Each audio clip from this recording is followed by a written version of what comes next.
ओम शांती. आज दिनांक 27/1/2021. बाबांचे महावाक्य आहे, गोड मुलांनो, कधीही कायदा आपल्या हातात घेऊ नका.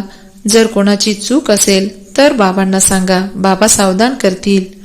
प्रश्न: बाबांनी कोणते कॉन्ट्रॅक्ट घेतले आहे? उत्तर: मुलांचे अवगुण काढण्याचे कॉन्ट्रॅक्ट बाबांनी घेतले आहे.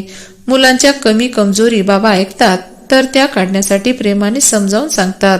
जर तुम्हा मुलांना कोणाची कमी दिसली तरीही तुम्ही कायदा हातात घेऊ नका. कायदा हातात घेणे हे सुद्धा चूक आहे. ओम शांती. गोड गोड आतिफ मुले बाबांजवळ ताजेतवाने होण्यासाठी येतात, कारण की मुले जाणतात बेहदच्या बाबाकडून बेहदच्या विश्वाची बादशाही घ्यायची आहे. हे कधी विसरायला नको, परंतु विसरून जातात. माया विसरायला लावते. विसरले नाही तर खूप खुशीमध्ये राहतील. बाबा समजवतात, मुलांनो, या बैसला सतत पाहत राहा, चित्रांनाही पाहत राहा, चालता फिरता बॅचकडे पाहत राहा, तर माहीत पडेल बाबांच्या द्वारे, बाबांच्या आठवणीने आम्ही असे बनत आहोत. दैवीगुणही धारण करायचे आहेत. ही ज्ञान मिळवण्याची वेळ आहे. बाबा म्हणतात, गोडगोड मुलांनो, रात्रंदिवस गोडगोड म्हणत राहतात. मुले गोडगोड बाबा म्हणू शकत नाही. म्हणायला तर दोघींनीही पाहिजे. दोघीही गोड आहेत ना, बेहदचे बापदादा. परंतु काही देह अभिमानी फक्त शिवबाबांना गोडगोड म्हणतात. काही मुले तर रागामध्ये येऊन नंतर कधी बापदादांनाही काहीतरी म्हणतात, कधी बाबांना म्हणतात तर दादांनाही म्हणतात. गोष्ट एकच होऊन जाते. कधी ब्राह्मणीवर, कधी आपापसात नाराज होऊन जातात. तर बेहदचा पिता सन्मुख मुलांना शिकवण देत आहे. गावागावामध्ये मुले तर खूप आहेत. सर्वांना लिहित राहतात. तुमचा समाचार येतो, तुम्ही खूप रागवतात. बेहदच्या पिता याला देह अभिमान म्हणतात. बाबा सर्वांना म्हणतात, मुलांनो, देही अभिमानी भव. सर्व मुले खाली वर होत राहतात. यामध्येही माया ज्याला समर्थ पैलवान आहे असे पाहते तर त्याच्या सोबत युद्ध करते. महावीर हनुमानासाठी दाखवले आहे की त्यांनाही हलवण्याचा खूप प्रयत्न केला. त्यावेळीच सर्वांची परीक्षा आहे. मायेसोबत हारजीत सर्वांची होत राहते. युद्धामध्ये स्मृती विस्मृती सर्व होत असते. ते जेवढे स्मृतीमध्ये राहतात निरंतर बाबांची आठवण करण्याचा प्रयत्न करतात. चांगले पद प्राप्त करू शकतात. बाबा मुलांना शिकवण्यासाठी आले आहेत, म्हणूनच शिकवत राहतात. श्रीमतावर चालत राहायचे आहे. श्रीमतावर चालल्याने श्रेष्ठ बनाल. यामध्ये कोणावर बिघडण्याची गरजच नाही. बिघडणे म्हणजे क्रोध करणे, चुका इत्यादी करत असतील तर बाबांजवळ समाचार सांगायचा आहे. स्वतः कोणालाही सांगायचे नाही, नाहीतर जसे की कायदा हातामध्ये घेतल्यासारखा होईल. शासन कायदा हातामध्ये घेऊ देत नाही. एखाद्याने थप्पड मारली तर त्याला थप्पड मारू शकत नाही. रिपोर्ट केल्यानंतर त्याच्यावर केस होईल. इथे सुद्धा मुलांनी कधीही समोर कोणालाही काही म्हणायचे नाही. बाबांना सांगा, सर्वांना सावध करा. एक बाबा आहे. बाबा खूप गोड युक्ती सांगतील, गोड बोलून शिकवतील. देह अभिमानी बनल्याने आपलेच पद कमी करतात. नुकसान का करून घ्यायचे? जेवढे होईल तेवढी खूप प्रेमाने बाबांची आठवण करत राहा. बेहदच्या बाबांची खूप प्रेमाने आठवण करा, जो बाबा विश्वाची बादशाही देत आहे. फक्त दैवीगुण धारण करायचे आहे. कुणाचीही निंदा करायची नाही. देवता कुणाची निंदा करतात का? काही मुले तर निंदा केल्याशिवाय राहत नाही. तुम्ही बाबांना सांगा तर बाबा खूप प्रेमाने समजावून सांगतील, नाहीतर वेळ वाया जातो. निंदा करण्यापेक्षा बाबांची आठवण करा तर खूप खूप फायदा होईल. कोणाशीही वादविवाद न करणे खूप चांगले आहे. तुम्ही मुले मनामध्ये समजत आहात, आम्ही नव्या दुनियेची बादशाही स्थापन करत आहोत. मनामध्ये किती नशा राहायला पाहिजे. मुख्य आहे आठवण आणि दैवी गुण. मुले चक्राची तर आठवण करतातच, ते तर सहज आठवणीत येतील. 84 चक्र आहे ना. तुम्हाला सृष्टीच्या आधी मध्ये अंत कालावधी माहीत आहे. नंतर इतरांनाही खूप प्रेमाने परिचय द्यायचा आहे. बेहदचा पिता आम्हाला विश्वाचे मालक बनवत आहे. राजयोग शिकवत आहे. विनाशी समोर उभा आहे. आता संगम युग आहे, जेव्हा की नवी दुनिया स्थापन होत आहे आणि जुनी दुनिया नष्ट होत आहे. बाबा मुलांना सावधान करत राहतात. सिमर सिमर सुख पाओ, कलह कलेश मिटे सब तनके. अर्ध्या कल्पासाठी कलह क्लेश नष्ट होऊन जातील. बाबा सुखधाम स्थापन करत आहे. नंतर माया रावण दुःखधाम स्थापन करते. हे सुद्धा तुम्ही मुले क्रमवार पुरुषार्थानुसार जाणत आहात. पित्याचे मुलावर किती प्रेम असते. बाबांचे प्रेम सुरुवातीपासून आहे. बाबांना माहीत आहे. मी जाणतो मुले जे काम चितेवर काळी झाले आहे त्यांना गोर बनवण्यासाठी जात आहे. बाबा तर ज्ञान संपन्न आहे. मुले हळूहळू ज्ञान घेत आहे. नंतर माया विसरायला लावते. खुश राहू देत नाही. मुलांचा तर दिवसेंदिवस खुशीचा पारा चढायला असायला पाहिजे. सतयुगामध्ये पारा चढलेला होता, आता नंतर आठवणींच्या यात्रेने चढवायचा आहे. तो हळूहळू चढेल. हारजीत होता होता नंतर क्रमवार पुरुषार्थानुसार कल्पापूर्वीप्रमाणे आपले पद प्राप्त करतील. बाकी वेळ तर थोडाच आहे. जेवढा कल्प लागतो, पासही तेच होतील जे कल्प होत असतील. बापदादा साक्षी होऊन मुलांच्या अवस्थेला पाहतात आणि समजावून सांगत राहतात. बाहेर सेंटर इत्यादीवर राहतात तर एवढे रिफ्रेश राहत नाही. सेंटरवर येऊन नंतर बाहेरच्या वातावरणामध्ये निघून जातात. म्हणून इथे मुले रिफ्रेश होण्यासाठी येतात व लिहितात. ही परिवारासहित सर्वांना आठवण आणि प्रेम द्या. तो आहे हदचा पिता, हा आहे बेहदचा पिता.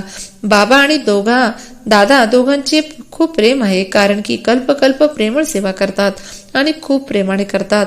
मनामध्ये दया येते. शिकत नसतील किंवा चांगले वागत नसतील, श्रीमतावर चालत नसतील तर दया येते. हे कमी पद प्राप्त करतील. बाबा दुसरे काय करू शकतात? इथे मधुबन आणि तिथे राहण्यामध्ये खूप फरक आहे. परंतु सर्वजण तर इथे येऊन राहू शकत नाही. मुलांची वृद्धी होत राहते, सोय करत राहतात. हेही बाबांनी समजावले आहे. हे आबू सर्वात श्रेष्ठ तीर्थ आहे. बाबा म्हणतात, मी इथेच येऊन संपूर्ण सृष्टीला 5 तत्वांसहित सर्वांना पवित्र बनवतो. किती सेवा आहे. एकच बाबा आहेत जे येऊन सर्वांची सद्गती करतात. तेही अनेक वेळा केली आहे. हे माहीत असूनही नंतर विसरून जातात. म्हणून बाबा म्हणतात, माया खूप जबरदस्त आहे. अर्धा कल्प यांचे राज्य चालते, माया हरवते, नंतर बाबा उठवतात. खूप जण लिहितात, बाबा आम्ही घसरलो म्हणजे विकारात जातात. अच्छा, नंतर घसरू नका. तरीही घसरतात आणि नंतर चढायची सोडून देतात. किती घाव बसतात, सर्वांनाच घाव बसतात. सर्व काही शिक्षणावर अवलंबून आहे. शिक्षणामध्येच योग आहे. आमका मला हे शिकवत आहे. तुम्ही आता समजत आहात. बाबा आम्हाला शिकवत आहे. तुम्ही इथे खूप ताजेतवाने होतात. गायनही आहे. जो आपली ग्लानी किंवा निंदा करतो तो आपला मित्र आहे. भगवान वाच, माझी निंदा खूप करतात, मी येऊन मित्र बनतो. किती निंदा करतात मी तर समजतो. सर्वच माझी मुले आहेत. माझे यांच्यावर किती प्रेम आहे. निंदा करणे चांगली गोष्ट नाही. यावेळी खूप खबरदारी ठेवायला पाहिजे. भिन्न भिन्न अवस्थावाली मुले आहेत. सर्व पुरुषार्थ करत राहतात. कोणती चूक झाली तर पुरुषार्थ करून अचूक बनायचे आहे. माया सर्वांना चूक करायला लावते. बॉक्सिंग आहे ना, काही वेळा अशा प्रकारे घाव बसतो ज्यामुळे खाली घसरतात. बाबा सावध करतात. मुलांनो, अशा प्रकारे हारल्याने केलेली कमाई नष्ट होऊन जाते. 5व्या मजल्यावरून खाली पडतात. बाबा म्हणतात, अशी चूक नंतर कधी होणार नाही. आता क्षमा करा. बाबा क्षमा काय करणार? बाबा तर म्हणतात पुरुषार्थ करा. बाबा म्हणतात, माया खूप प्रबळ आहे, अनेकांना हरवते. शिक्षकाचे काम आहे चुकल्यानंतर शिकून अचूक बनवणे. असे नाही की एखाद्याने चूक केली तर नेहमी चूक होत राहील. नाही, चांगल्या गुणांचे गायन होते, चुकांचे गायन होत नाही. अविनाशी वैद्य तर एक बाबाच आहे. ते औषध देतील. तुम्ही मुले आपल्या हातामध्ये कायदा का घेता? ज्यांच्यामध्ये क्रोधाचा अंश असेल ते निंदा करत राहतील. सुधारणे बाबांचे काम आहे. तुम्ही सुधारणारे थोडीच आहात. काही जणांमध्ये क्रोधाचे भूत आहे. स्वतः बसून कोणाची निंदा करणे म्हणजे आपल्या हातामध्ये कायदा घेणे.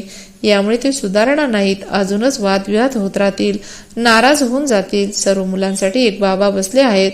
आपल्या हातामध्ये कायदा घेऊन कोणाची निंदा करणे ही सर्वात मोठी चूक आहे. कोणता ना कोणता अवगुण तर सर्वांमध्ये असतो. सर्व तर संपूर्ण नाहीत. श्रीमतावर सर्वजण सुधारत आहे. संपूर्ण तर शेवटी बनायचे आहे. यावेळी सर्व पुरुषार्थी आहेत. बाबा सदैव अडोल राहतात. मुलांना प्रेमाने शिकवण देत राहतात. शिकवण देणे बाबांचे काम आहे. नंतर त्यावर चालो न चालो त्यांचे नशीब. पद किती कमी होऊन जाते. श्रीमतावर चालल्यामुळे, असे काही केल्यामुळे पद भ्रष्ट होऊन जाईल. आतमध्ये मन खात राहील, मी ही चूक केली. आम्हाला खूप मेहनत करावी लागेल. कोणाचाही अवगुण असेल तर तो बाबांना सांगायचा आहे. प्रत्येकाला सांगणे देह अभिमान आहे. बाबांची आठवण करत नाही. अव्यभिचारी बनायला पाहिजे ना. एकाला ऐकल्यानंतर ते लगेच सुधरून जाईल. सुधारणारा एक बाबा आहे. बाकी तर सर्व न सुधारलेले आहेत. परंतु माया अशी आहे, माता फिरून टाकते. बाबा एका बाजूला तोंड फिरवतात. माया नंतर फिरून आपल्याकडे करते. बाबा सुधारून मनुष्याला देवता बनण्यासाठी आले आहे. बाकी जागोजागी कोणाचे नाव बदनाम करणे हे बेकायदा आहे. तुम्ही शिवबाबांची आठवण करा. निर्णयही त्यांच्याकडे आहे ना. कर्माचे फळही बाबा देतात. भले नाटकामध्ये आहे, परंतु कोणाचे तरी नाव घेतले जाते ना. बाबा तर सर्व मुलांना गोष्टी समजावत राहतात. तुम्ही किती भाग्यशाली आहात. किती पाहुणे येतात. ज्यांच्याकडे खूप पाहुणे येतात ते खूप खुश होतात. ही मुले पण आहेत, पाहुणे पण आहेत. शिक्षकाच्या बुद्धीमध्ये तर हेच राहते, मी मुलांना यांच्यासारखे सर्व गुण संपन्न कसे बनवू. हे कंत्राट नाटकानुसार बाबांनी घेतले आहे. मुलांनी मुरलीमध्ये कधीही गैरहजर राहायचे नाही. मुरलीचे तर गायन आहे ना. एक मुरली चुकली तर जसे की शाळेमध्ये गैरहजर झाले. ही आहे बेहच्या पितेची शाळा. यामध्ये एकही दिवस गैरहजर राहायचे नाही. बाबा येऊन शिकवत आहेत. दुनियेमध्ये कोणाला थोडीच माहीत आहे स्वर्गाची स्थापना कशा प्रकारे होते, हेही कोणाला माहीत नाही. तुम्हाला सर्व काही माहीत आहे. शिक्षण खूप खूप भरपूर कमाई करण्याचे आहे. जन्म जन्मांतरासाठी या शिक्षणाचे फळ मिळते. विनाशाचा सर्व संबंध तुमच्या शिक्षणाशी आहे. तुमचे शिक्षण पूर्ण होईल आणि ही लढाई सुरू होईल. शिकता शिकता बाबांची आठवण करता करता जेव्हा अभ्यास पूर्ण होतो, परीक्षा होऊन जाते, तेव्हा लढाई सुरू होते. तुमचे शिक्षण पूर्ण झाल्यानंतर लढाई सुरू होईल. हे नव्या गोष्टीसाठी बिलकुल नवे ज्ञान आहे. म्हणूनच मनुष्य बिचारे गोंधळून जातात. अच्छा, गोड गोड फार वर्षानंतर भेटलेल्या मुलांप्रती मातपिता बापदादांची प्रेमपूर्वक आठवण आणि सुप्रभात. आत्मिक पित्याचा आत्मिक मुलांना नमस्ते. आम्हा आत्मिक मुलांचा मातपिता बापदादांना प्रेमपूर्वक आठवण, सुप्रभात आणि नमस्ते. धारणेसाठी मुख्य सारांश. पहिली पॉइंट, कोणाचेही अवगुण पाहून त्यांची निंदा करू नका. जागोजागी त्यांचे अवगुण सांगू नका. आपला गोड स्वभाव सोडू नका. क्रोधामध्ये येऊन कोणाचाही सामना करू नका. 2. सर्वांना सुधारणारा एक बाबा आहे, म्हणून एक बाबांना सर्व काही सांगायचे आहे. अव्यभिचारी बनायचे आहे. मुरलीमध्ये कधीही गैरहजर राहायचे नाही. वरदान, देह अभिमानाच्या मीपणाची संपूर्ण आहुती टाकणारे धारणा स्वरूप भव. देह अभिमानाच्या मीपणाची संपूर्ण आहुती टाकणारे धारणा स्वरूप भव. जेव्हा संकल्प आणि स्वप्नामध्येही देह अभिमानाचा मीपणा नसेल, अनादि आत्मिक स्वरूपाची स्मृती असेल, बाबांचा अनहद शब्द निघत राहील, तेव्हा म्हणतील धारणा स्वरूप खरे ब्राह्मण.